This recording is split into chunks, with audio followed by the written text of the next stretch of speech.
Zo waarlijk helpt mij God almachtig. Bij deze woorden volgt Van Beckham zijn vakganger Bert Middel op. De nieuwe VVD-burgemeester wil beziekje de derde gemeente van Friesland een economische impuls te jaan. Want nevens Van Beckham had Smellingenland goud in handen. Nou, als eerste zal ik mij conformeren aan het inwerkprogramma. Maar ik vind het heel belangrijk om zo snel mogelijk naar buiten te gaan.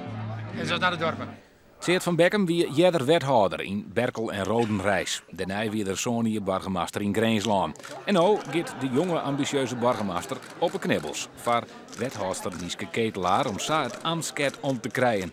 Ja, Van Beckham die viel de wel thuis in Drachten zat te zien. Dat ken ik net oors, want na 24 jaar is er waarom in zijn bed het dorp Drachten.